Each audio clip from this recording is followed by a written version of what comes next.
అల్లూరి సీతారామరాజు నాటక పరిషత్ ఆధ్వర్యంలో 4 రోజుల పాటు నిర్వహించిన 26వ ఉభయ తెలుగు రాష్ట్రాల నాటికల పోటీలు విజయవంతంగా ముగిశాయి. కాకినాడ సినిమా రోడ్లో గల సూర్య కళామందిరంలో అల్లూరి సీతారామరాజు నాటక పరిషత్ నిర్వహించిన నాటకాల పోటీలు బహుమతి ప్రధానోత్సవ కార్యక్రమం ఘనంగా జరిగింది. కార్యక్రమానికి సంస్థ ప్రధాన కార్యదర్శి పంపన దయానందబాబు స్వాగతం పలికారు. కార్యక్రమానికి సంస్థ అధ్యక్షులు కర్రి అచ్యుతరామారెడ్డి అధ్యక్షత వహించగా అనపర్తి ఎమ్మెల్యే నలమిల్లి రామకృష్ణారెడ్డి ముఖ్య అతిథిగా, ఎమ్మెల్సీ కరి పద్మశ్రీ నారాయణరావు విశిష్ట అతిథిగా పాల్గొన్నారు. ఈ సందర్భంగా ముఖ్య అతిథులు మాట్లాడుతూ నేటి సమాజానికి నాటికలు దిక్సూచిలుగా పనిచేస్తాయని, సమాజంలో నెలకొన్న అసమానతలను వెలుగులోకి తీసుకువచ్చే నాటికలు ఉపయోగపడతాయన్నారు. అనంతరం మంతెన సత్యనారాయణ రాజుకు ఆంధ్రశ్రీ అవార్డును అతిథులు చేతుల మీదుగా అందజేశారు. ఈ నాటికల పోటీలలో గుంటూరుకు చెందిన అమావతి ఆర్ట్స్ చిగురువేగం ప్రథమ బహుమతి సాధించగా, విజయవాడకు చెందిన హర్ష క్రియేషన్స్ చెరుగుపోని చిరునామా ద్వితీయ బహుమతిని సాధించింది. హైదరాబాద్కు చెందిన స్వర్ణసూర్య డ్రామా లవర్స్ స్త్రీ మాత్రయ నమః తృతీయ బహుమతిని గెలుచుకుంది. కుట్రపాడుకు చెందిన ఉషోదయ కళానికేతన్ మంచి మనసులు జ్యూరీ బహుమతిని సాధించింది. అదేవిధంగా స్త్రీ మాత్రయ నమః దర్శకులు ఉదయ భాగవతులు ఉత్తమ దర్శకులుగాను, సూక్తం రచయిత కేవీవి సత్యనారాయణ ఉత్తమ రచయితగాను, చిగురు మేఘంలో చెన్నయ్య పాత్రధారి కావూరి సత్యనారాయణ ఉత్తమ నటుడుగాను, చెరిగిపోని చిరునామాలో సావిత్ర పాత్రధారిని హర్షిని ఉత్తమ నటిగాను, చెరిగిపోని చిరునామాలో రఘురాం పాత్రధారి భాగ్యరాజ్ ఉత్తమ ప్రతినాయకుడిగాను అవార్డులు సాధించారు. కార్యక్రమంలో బీజేపీ నాయకులు మాలకొండయ్య, మాజీ జెడ్పీటీసీ నిలుకుర్తి వెంకటేశ్వరరావు, క్షత్రియ పరిషత్ కార్యదర్శి విశ్వనాథ వర్మ, సంస్థ గౌరవ అధ్యక్షులు కరిభామిరెడ్డి, ఉపాధ్యక్షులు ఎస్వీఆర్ బాపిరాజు, ఎస్వీఎస్ఎన్ మూర్తి, మంతెలన కృష్ణంరాజు, సీతాపతిరావు, గట్టి సత్యనారాయణ, జ్యోతుల వెంకట ప్రసాద్, ఎస్వీ రమణ, పేరయ్య శాస్త్రి, మురళీ విజయ్, నోకరాజు, మురళి తదితరులు పాల్గొన్నారు.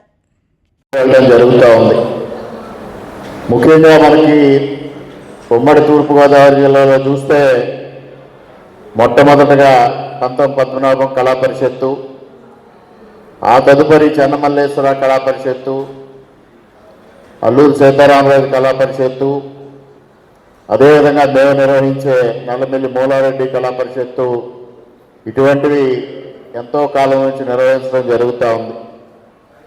చాలా కాలం క్రితమే పంతం పద్మనాభం కళా పరిషత్తు వారి కార్యక్రమాలు నిలుపుదల చేయడం, అదేవిధంగా చెన్నమల్లేశ్వర కళా పరిషత్ కూడా వారు సత్యనారాయణ గారు మరణించిన తర్వాత అక్కడ కార్యక్రమాలు ఆగిపోవడం జరిగింది.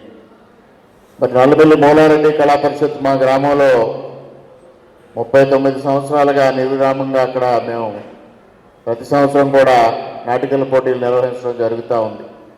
అదేవిధంగా ఇక్కడ అల్లూరి సీతారామరాజు నాటక కళా పరిషత్ పేరుతో మరి దయానందబాబు గారు నిర్వహణ సామర్థ్యంతో పెద్దలందరూ కలిసి ఇక్కడ కార్యక్రమాలు నిర్వహించడం జరుగుతూ ఉంది. ఈ నిర్వహణ అనేది ఒక విధంగా కత్తి మీద సాము. కళాకారుల్ని, కళాభిమానుల్ని, కళా పోషకుల్ని ఒక చట్రం కిందకి తీసుకొచ్చి ఈ కార్యక్రమాలు 4 రోజులు 5 రోజులు నిర్వహించడం చాలా కష్టతరమైన విషయం. అయినప్పటికీ కూడా మరి ఇక్కడ నాకు మంచి మిత్రులు, మా కళా పరిషత్కి ఇవాళ వెన్నెముకగా ఉన్న పెద్దలు పాలకొల్లు కళా పరిషత్ అధ్యక్షులు ఉన్నారు. వారు ఇటువంటి వారందరూ స్వార్థం లేకుండా ఇవాళ నాటక రంగాన్ని బ్రతికించాలనే ఒక ఏకైక లక్ష్యంతో వారు పనిచేయడం జరుగుతూ ఉంది. ఇవాళ ఇక్కడ వేదిక పైన ప్రదర్శనలు ఇచ్చే కళాకారులు కానీ, వారికి వెనకుండి సంగీతాన్ని స్వరపరచడం కానీ, ఇతర కార్యక్రమాలు కానీ నిర్వహించే వారు కానీ ఆధారపడి బ్రతుకుతూ ఉన్నారని దయానందబాబు గారు చెప్తా ఉన్నారు. వారు ఆర్థికంగా ఈరోజు మన మీద ఆధారపడి బ్రతుకుతున్నారనేది వాస్తవమైనప్పటికీ ఇవాళ వేదికను అలంకరించిన పెద్దలు మన అనపర్తి ఎమ్మెల్యే రామకృష్ణారెడ్డి గారికి, అలాగే అల్లూరి సీతారామరాజు నాటక కళా పరిషత్ గౌరవ అధ్యక్షులు అలాగే టీం మెంబర్స్ అందరికీ, అలాగే ఈ కార్యక్రమానికి విచ్చేసిన ఎందరో కాదు అందరూ మహానుభావులందరికీ కూడా నమస్కారాలు మరియు అభినందనలు తెలియజేస్తున్నాను. సో నాటకాలు అన్నది actually it reflects our Indian culture. అంటే